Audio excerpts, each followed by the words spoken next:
31 തവണയാണ് അല്ലാഹു തആല അത് ചോദിക്കുന്നത്. എന്താണ് ആ ചോദ്യത്തിന്റെ അർത്ഥം? അല്ലാഹു നൽകുന്ന നർഗമാം നന്മകൾ ആവുമോ നിങ്ങൾക്ക് തള്ളിപ്പറയുവാൻ?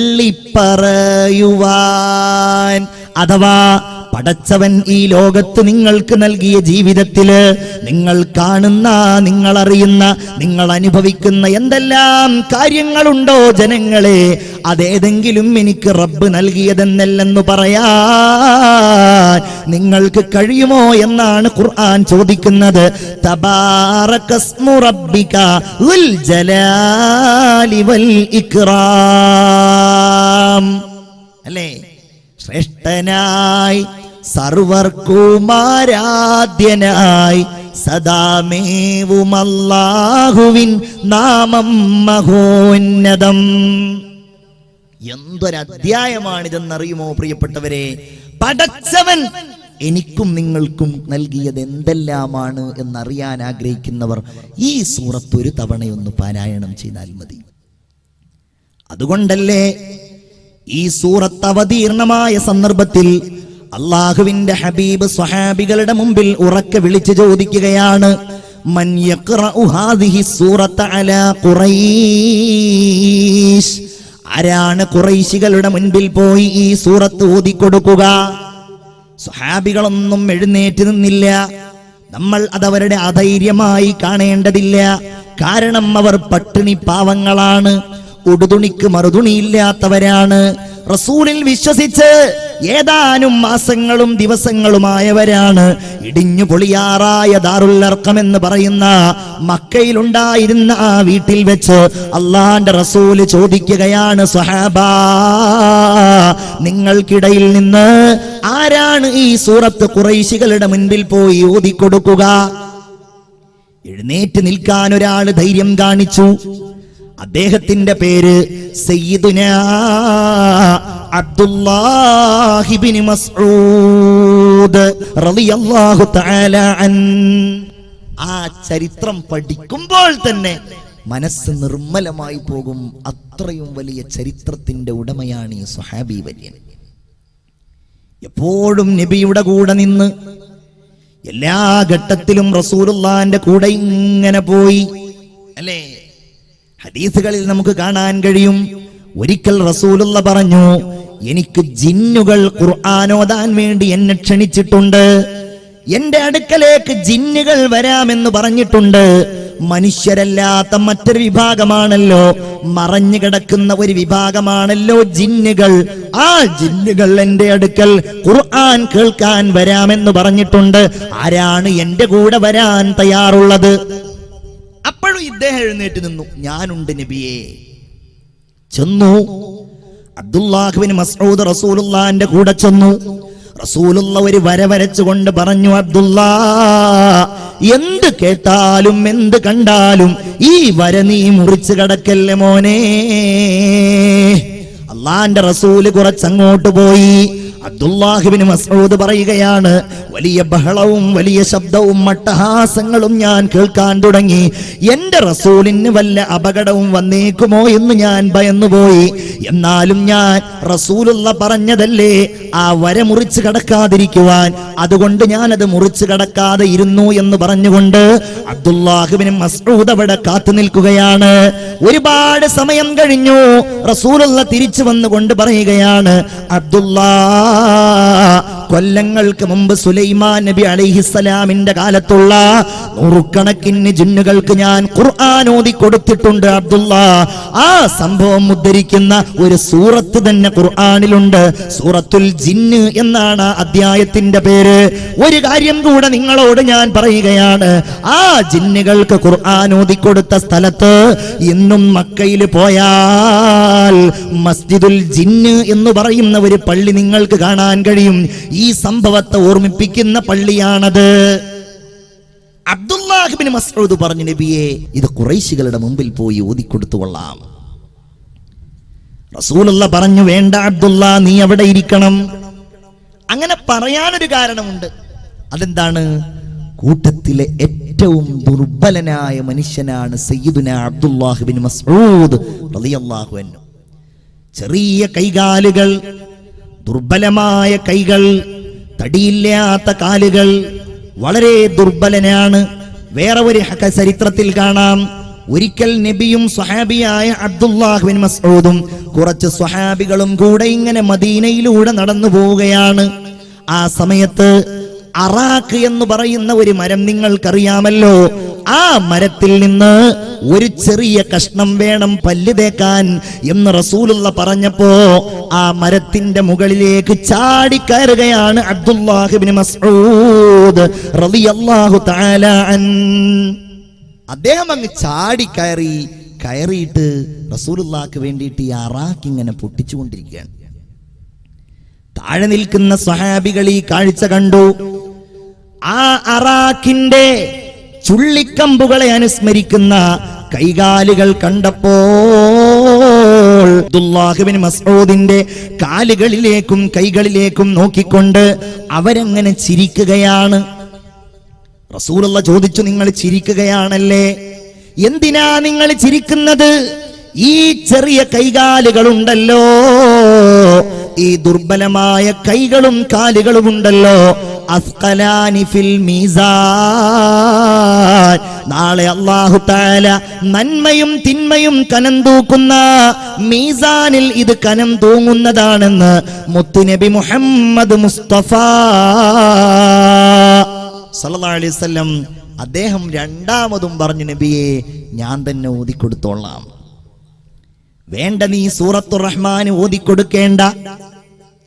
മൂന്നാമത്തെ തവണ റസൂലുള്ളാന്റെ കൽപ്പനക്ക് കാത്തു നിന്നില്ല, ഓടുകയാണ്. ആളുകളെ വകഞ്ഞു മാറ്റിക്കൊണ്ടോടുകയാണ്. കഅബ ശരീഫിന്റെ തൊട്ടടുക്കലെത്തി. ആളുകൾ ഇങ്ങനെ തവാഫ് ചെയ്യുന്നുണ്ട്. ഖുറൈശി പ്രമുഖന്മാര് വല്ലാതെ കൂട്ടം കൂടി സ്വറ പറയുന്നുണ്ട്. അബ്ദുല്ലാഹ് ഇബ്നു മസ്ഊദ് നേരെ അങ്ങ് ചെല്ലുകയാണ്. താൻ ചെറിയ മനുഷ്യനാണെങ്കിലും കഴിയുന്നത്ര ഉയർച്ചയിൽ നിന്നുകൊണ്ട് കഅബ ശരീഫിന്റെ ഖില്ലയിൽ ചാരി നിന്നുകൊണ്ട് അബ്ദുള്ള ഓതുകയാണ്, അർ-റഹ്മാനു അല്ലമൽ ഖുർആൻ. കാരുണ്യവാനായ അല്ലാഹു തആല അവന്റെ കാരുണ്യത്തിന്റെ ഏറ്റവും വലിയ പ്രതീകമായി, മനുഷ്യരുടെ മുഴുവൻ സംസ്കൃതിയുടെയും അടയാളമായി, അവരുടെ മുന്നോട്ടുള്ള കാൽവെപ്പിന്റെ പ്രചോദനമായി അവർക്കിതാ ഖുർആൻ പഠിപ്പിച്ചിരിക്കുകയാണ്. ഖലഖൽ ഇൻസാൻ, മനുഷ്യനെ പടച്ചത് അല്ലാഹുവാണ്. ഇത് സഹിക്കാൻ കഴിയില്ലല്ലോ അവർക്ക്. വിശ്വാസിയുടെ ഈ പ്രഖ്യാപനം, ഖുർആനിന്റെ ഈ മധുരമൂറുന്ന വചനങ്ങൾ ആളുകൾ ഇങ്ങനെ അടുക്കലേക്ക് വരാൻ തുടങ്ങി. എല്ലാവരും ആ വാക്യങ്ങളിലേക്ക് ഇങ്ങനെ ശ്രദ്ധിക്കുകയാണ്. പരിശുദ്ധ ഖുർആനിന്റെ സുന്ദരമായ ആ വചസ്സുകളിൽ എല്ലാവരും ഇങ്ങനെ മതിമറഞ്ഞു നിലകൊള്ളുകയാണ്. അടുത്ത വാക്ക് വന്നു, ഖലഖൽ ഇൻസാൻ അല്ലമഹുൽ ബയാൻ അശ്ശംസു വൽ ഖമറു ബിഹുസ്ബാൻ. മനുഷ്യൻ അവന്റെ സമയം കണക്കാക്കുന്ന, അവന്റെ മാസം കണക്കാക്കുന്ന, അവൻ വർഷങ്ങളും അവന്റെ ജീവിതവും ക്രമീകരിക്കുന്ന സൂര്യനും ചന്ദ്രനുമുണ്ടല്ലോ, വെളിച്ചമേകുന്ന സൂര്യനും ചന്ദ്രനുമുണ്ടല്ലോ, അത് അല്ലാഹുവിന്റെ നിയമം അനുസരിച്ചാണ്, അവന്റെ കണക്കും അവന്റെ കഴിവും അനുസരിച്ചാണ്, നിയന്ത്രണം അനുസരിച്ചാണ് സഞ്ചരിച്ചു കൊണ്ടിരിക്കുന്നത്. വന്നജ്മു വശജറു യസ്ജുദാൻ. ഖുർആനിന്റെ വചസ്സുകളിലേക്ക്, ആ വചനപ്രവാഹങ്ങളിലേക്ക്, ആ സ്വരരാഗസുധയിലേക്ക് ലയിച്ചു ചേർന്നിരിക്കുന്ന ആ സഹോദരന്മാരുടെ മുൻപിൽ വെച്ച് ബഹുമാനപ്പെട്ട അബ്ദുല്ലാഹ് ഇബ്നു മസ്ഊദ് പറയുകയാണ്, വന്നജ്മു വള്ളിച്ചെടികൾ, വശജറു മരങ്ങൾ, യസ്ജുദാൻ അവർ അല്ലാഹുവിന് സുജൂദ് ചെയ്യുന്നു. ഇത് സഹിക്കാൻ കഴിഞ്ഞില്ല അബൂജഹലിന്. അവൻ ഓടി വന്നു എന്ന് മാത്രമല്ല, ചെറിയ മനുഷ്യനും ദുർബലനുമായ ഈ പാവപ്പെട്ട സ്വഹാബിയെ കഠോരമായി അവൻ മർദ്ദിക്കുകയാണ്. തന്റെ സർവശക്തിയും ഉപയോഗിച്ചുകൊണ്ടവൻ അടിക്കുകയാണ്. അടികൊണ്ട ചെറിയ മനുഷ്യൻ വേദനാജനകമായ ശബ്ദത്തോടെ അദ്ദേഹം അങ്ങ് വേച്ച് നിലത്ത് വീഴുകയാണ്. നിലത്ത് വീണപ്പോ രണ്ട് ചെവിയും പൊത്തിപ്പിടിച്ചുകൊണ്ട് ബഹുമാനപ്പെട്ടവർ എഴുന്നേൽക്കുകയാണ്. ചെവി പൊട്ടി ഒഴുകുന്നുണ്ട്, രക്തം ഒഴുകുന്നുണ്ട്. ആ ചെവിയും പൊത്തിപ്പിടിച്ചുകൊണ്ട് ഇലാ ഹളറത്തി റസൂലില്ലാഹ്, അള്ളാന്റെ റസൂലിന്റെ അടുക്കലേക്ക് വരികയാ. ഹബീബായ റസൂലേ, എന്നെ അബൂജഹൽ അടിച്ചു നബിയേ. എല്ലാവർക്കും വലിയ സങ്കടമായി, എല്ലാവർക്കും വലിയ ദുഃഖമായി. അബൂജഹൽ വല്ലാതെ മർദ്ദിച്ചിരിക്കുന്നുവല്ലോ, പകരം ചോദിക്കാൻ ഞങ്ങളുടെ അടുക്കൽ ശക്തിയില്ലല്ലോ. അതാ നസലൽ അമീനു മലക്ക് ജിബ്രീൽ അലൈഹിസ്സലാം ഇറങ്ങി വന്നുകൊണ്ട് അള്ളാഹുവിന്റെ റസൂലിന് സന്തോഷ വാർത്ത അറിയിക്കുകയാണ്. യാ റസൂലല്ലാഹ്, നിങ്ങൾ പേടിക്കേണ്ടതില്ല നബിയേ. ഇതിന് പകരം ഉണ്ടാകുന്ന ഒരു ഘട്ടം ഏതാനും സമയത്തിനകം നമുക്ക് വന്നു വരാൻ പോവുകയാണ്, നമ്മുടെ ഇടയിൽ സംജാതമാകാൻ പോവുകയാണ്. ഞാൻ ആ ചരിത്രം ചുരുക്കുകയാണ്. കാലം കടന്നുപോയി, ബദർ യുദ്ധം വന്നു. ബദറിന്റെ പോർക്കളത്തില് അബ്ദുല്ലാഹ് ഇബ്നു മസ്ഊദ് അന്വേഷിച്ച് നടക്കുകയാണ്. എവിടെയാണ് എന്നോട് ക്രൂരമായി പെരുമാറിയ അബൂജഹൽ, എന്റെ ഹബീബായ നബിയെ മർദ്ദിച്ച, റസൂലുള്ളാഹിക്കെതിരെ അക്രമങ്ങൾ അഴിച്ചുവിട്ട അബൂജഹൽ എവിടെയാണ്? അങ്ങനെ അന്വേഷിക്കുമ്പോഴതാ രണ്ട് ചെറിയ കുട്ടികൾ മുആദും മുഅവ്വിദും അവർ അബൂജഹലുമായി യുദ്ധത്തിലേർപ്പെട്ടിരിക്കുകയാണ്. തന്റെ കയ്യിലുണ്ടായിരുന്ന കുന്തം അങ്ങാഞ്ഞെറിഞ്ഞു. അബൂജഹൽ അങ്ങ് നിലത്ത് വീണു. നിലത്ത് വീണ ഇവന്റെ നെഞ്ചത്ത് കയറി നിൽക്കുകയാണ്. നിന്നെ ഞാൻ കൊല്ലാൻ പോവുകയാണ്. ഇസ്ലാമിന്റെ ഏറ്റവും വലിയ ശത്രു, അള്ളാഹുവിനെ അറിയാമായിരുന്നിട്ടും അംഗീകരിക്കാത്തയാൾ, ഇസ്ലാമിൽ വിശ്വസിച്ചു എന്ന ഒറ്റ കാരണത്താൽ എത്രയോ പാവപ്പെട്ട സ്വഹാബികളെ വല്ലാതെ ക്രൂരമായി മർദ്ദിച്ച, കത്തിക്കാളുന്ന സൂര്യന്റെ ചൂടില് മരുഭൂമിയിലൂടെ വലിച്ചെടുത്ത് നെഞ്ചത്ത് വലിയ വലിയ പാറക്കല്ലുകൾ കയറ്റി വെക്കാൻ മടി കാണിക്കാതിരുന്ന, കാരുണ്യത്തിന്റെ കണ്ണീരിന്റെ ഒരംശം പോലും കണ്ണുകളിൽ തെളിഞ്ഞു വരാതിരുന്ന അബൂജഹൽ ലഅനത്തുല്ലാഹി അലൈഹി അബ്ദുല്ലായോട് പറയുകയാണ്, അബ്ദുല്ലാ, എന്നെ നീ അറുക്കുകയാണല്ലേ, എന്നെ നീ കൊല്ലുകയാണല്ലേ? അതേ, നിന്നെ ഞാൻ കൊല്ലുകയാണ്. എന്നാൽ അതിനു മുമ്പ് ഒന്ന് രണ്ട് കാര്യങ്ങൾ പറയാനുണ്ട്. ഒന്നെന്താന്നറിയോ? നിന്റെ പ്രവാചകനായ മുഹമ്മദിനോട് നീ പറയണം, എന്റെ ജീവിതത്തിൽ എനിക്ക് ഏറ്റവും വെറുപ്പുണ്ടായ ആള് നിന്റെ പ്രവാചകനായ മുഹമ്മദാണ്. രണ്ടാമത്തെ കാര്യം, എന്റെ കഴുത്ത് നീ മുറിക്കുമ്പോ എന്റെ കഴുത്തിന്റെ താഴെ നിന്ന് നീ മുറിക്കണം അബ്ദുല്ലാ. എന്തുകൊണ്ടെന്നാൽ എന്റെ നീണ്ട കഴുത്ത് കണ്ട്, എന്റെ മുഖം കണ്ടിട്ടെങ്കിലും നിന്റെ പ്രവാചകനായ മുഹമ്മദ് ഒന്ന് ഞെട്ടട്ടെ. എന്റെ പ്രിയപ്പെട്ടവരെ, അബ്ദുല്ലാഹിയുടെ മനസ്സിൽ ദേഷ്യം ഇരച്ചു കയറി തന്റെ വാളെടുത്തുകൊണ്ട് അബൂജഹലിന്റെ തല മുറിക്കുകയാ. എന്നിട്ടാ മുറിച്ച തലയെടുത്തുകൊണ്ട് റസൂലുള്ളാഹിക്ക് കാണിച്ചു കൊടുക്കാൻ കൊണ്ടുപോകാൻ നോക്കുമ്പോ തന്റെ കയ്യിൽ അത് പൊങ്ങുന്നില്ല. എന്ത് ചെയ്തെന്നറിയുമോ? കാലങ്ങൾക്ക് മുമ്പ് തന്റെ ചെവി പൊട്ടിച്ചില്ലേ എന്നതുപോലെ വാളെടുത്തുകൊണ്ട് ചെവിയിലൂടെ ഒരു ദ്വാരമുണ്ടാക്കി.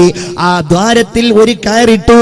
ആ തലയിങ്ങനെ വലിച്ചുകൊണ്ട് ശത്രുക്കളുടെ ഏറ്റവും വലിയ നേതാവായ, മനുഷ്യന്റെ ശത്രുവായ, മൃഗങ്ങളുടെ ശത്രുവായ, ഒരാളോടും കാരുണ്യത്തോടെ പെരുമാറാത്ത, എല്ലാവർക്കും ഏറ്റവും വലിയ അന്ധകനായിരുന്ന ഈ അബൂജഹലിന്റെ തലയും വലിച്ചുകൊണ്ട് ഇലാ ഹളറത്തി ഹബീബില്ലാഹ്, അല്ലാഹുവിന്റെ റസൂലിന്റെയും സ്വഹാബികളുടെയും അടുക്കലേക്ക് വരികയാണ്. എല്ലാവർക്കും വലിയ സന്തോഷം, ആവേശം. എല്ലാവരും തക്ബീർ മുഴക്കിക്കൊണ്ട് അബ്ദുല്ലാഹ് ഇബ്നു മസ്ഊദിനെ സ്വീകരിച്ചു. എല്ലാവരും ഇങ്ങനെ സ്വീകരിച്ചിരിക്കുമ്പോ നബിയോട് ഈ കാര്യം പറയുകയാണ്. യാ റസൂലല്ലാഹ്, ഇവൻ മരിക്കുന്ന വേളയിൽ ഇങ്ങനെ പറഞ്ഞു നബിയെ, അവൻ ഏറ്റവും ദേഷ്യമുള്ളത് അങ്ങയോടാണ്. അങ്ങ് പേടിക്കാൻ വേണ്ടി അവന്റെ കഴുത്ത് താഴെ നിന്ന് മുറിക്കാനും അവൻ പറഞ്ഞു നബിയേ. അള്ളാന്റെ റസൂൽ അതിന് പറഞ്ഞ മറുപടി നമ്മയൊക്കെ വല്ലാതെ ചിന്തിപ്പിക്കേണ്ടതാണ്. ലോകത്തിന്റെ നേതാവ്, സ്വർഗത്തിന്റെ ഉദ്ഘാടകൻ മുത്തുനബി മുഹമ്മദ് മുസ്തഫ സ്വല്ലല്ലാഹു അലൈഹി വസല്ലമ തങ്ങൾ പറയുന്നത്, എന്തൊരു പരീക്ഷണമാണ്. ഫിർഔനി അശദ്ദു മിൻ ഫിർഔനി മൂസ. അല്ലാഹുവേ, മൂസാ നബിയേക്കാൾ വലിയ ഫിർഔനെയാണല്ലോ എനിക്ക് നീ നൽകിയത് റബ്ബേ. എന്തേ കാരണം? മൂസാ നബിക്ക് നീ നൽകിയ ഫിർഔൻ ചെങ്കടലിൽ മുങ്ങിത്താവുമ്പോ, അവൻ മരിക്കുമെന്ന് ഉറപ്പാകുമ്പോ അവൻ വിളിച്ചു പറയുന്നത് ആമന്തു ബിറബ്ബി മൂസാ വഹാറൂൻ. ഞാനിതാ മൂസാ നബിയുടെയും ഹാറൂൻ നബിയുടെയും റബ്ബിനെ കൊണ്ട് വിശ്വസിച്ചിരിക്കുന്നു എന്നതാണ്.